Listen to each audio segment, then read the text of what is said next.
Hey, all my Virgo friends, welcome to my channel. My name is Teri Hunter. I'm an intuitive astrologer and tarot card reader, and I'm here today with your January 2025 Love and Money Tarot card reading. This is based on Virgo's sun, and what I'm going to do is first I'm going to do a love reading, and then I'm going to do a money reading. It's a 4-card spread. The first position is the foundational position where you'll be starting. The second position is the opportunity and or the obstacle. The third position is the angel's advice for taking advantage of the opportunity or getting around the obstacle. And the final position represents the potential outcome. We always have free will and choice. So let's see where we're starting with our Virgos. Oh, I want to mention this as well. When I do a love reading, I'm not necessarily thinking it's just romantic love, but rather how you are feeling loved, how you are receiving love. There is lots of people that are a Virgo sun out there, and they're all in different situations. So I thought this was the best way to encapsulate everybody.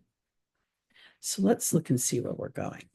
Our foundational position is the 4 of Wands, celebration. We have the 9 of Wands in the opportunity or the obstacle. There's being a bit guarded. We have the 3 of Swords, which is a bit about heartache. And then we have the Emperor. All right. When I look at this for my Virgos, you could be feeling a little bit, I want to offer it this way. The January is kind of a recuperation from the holiday season. And this kind of feels like you might be quite busy during the holiday season. I also want to mention that you're going to be experiencing Virgo, the South Node transiting through the house of your sun. This will start in January, and this is going to be a significant transit astrologically for you for the next year. So when I look at that celebration card, I feel as if I'm looking at celebrations that I've had in the previous month. Now there's a feeling of guardedness. I think you may actually be feeling a bit tired.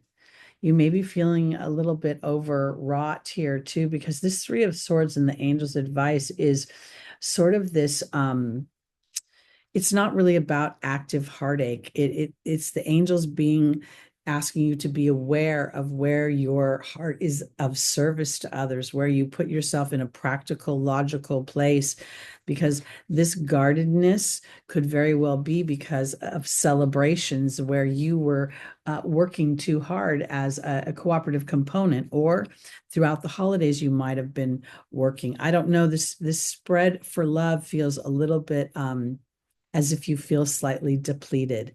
When I look at the Emperor in the final position, this is a card of going your own way in some respects. The Emperor is an Aries energy, a Mars energy. And here, what we're seeing is somebody who really commands their own situation. And there can be a little bit of a feeling of loneliness. So, what I think potentially for my Virgos is that the month of January, you're doing your own thing. You are kind of recalibrating yourself in some way. I think you could potentially be contemplating and thinking about past challenges in relationships. We have a Mars retrograde going through the Leo and Cancer energy for January and February. It started in December. And Leo is the love energy and Cancer is the home and hearth. And while, I'm talking to Virgo sun, you have this somewhere in your chart.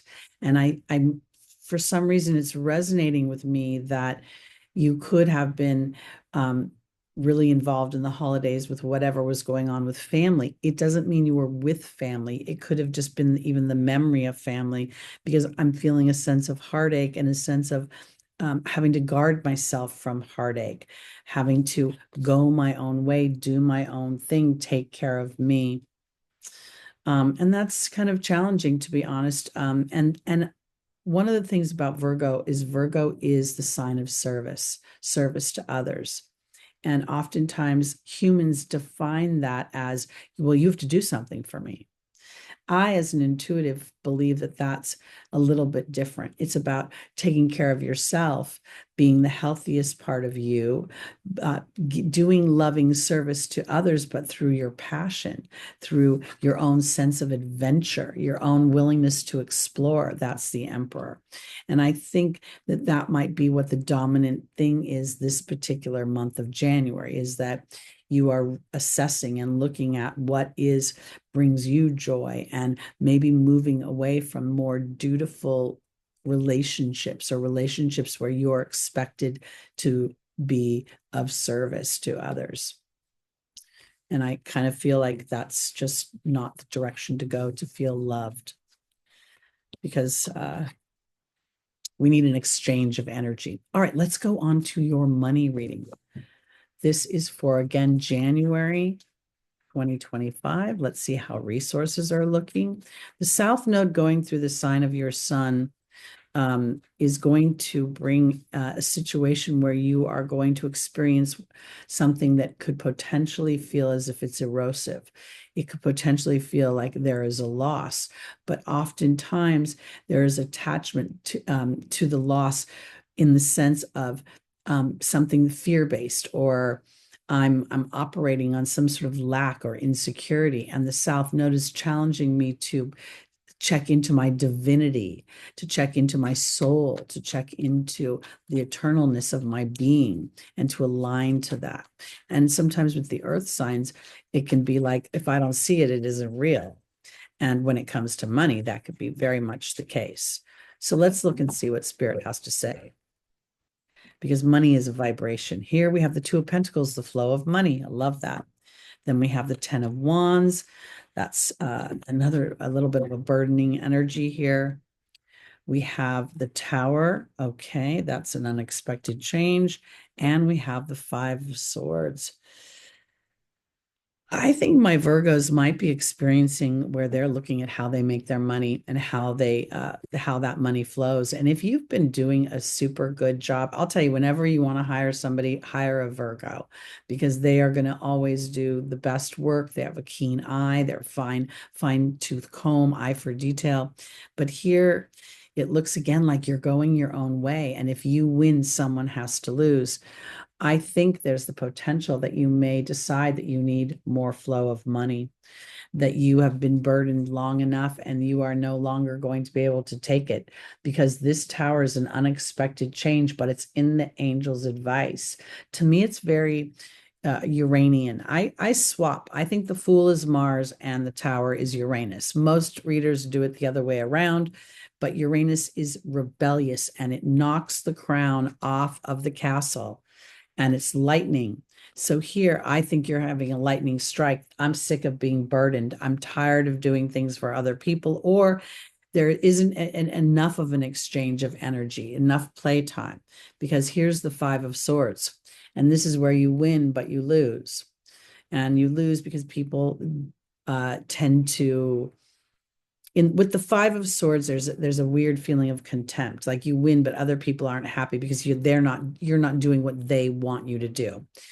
I would say that you are contemplating how you make your money this month. You're looking at, is this an even exchange of energy? Because if it is not, I may not enjoy doing this anymore. And I may start taking steps to rectify the flow of money. And I'm going to start thinking about me, the Virgo, versus you, the other person. Because, if you don't take care of you, you'll just become depleted.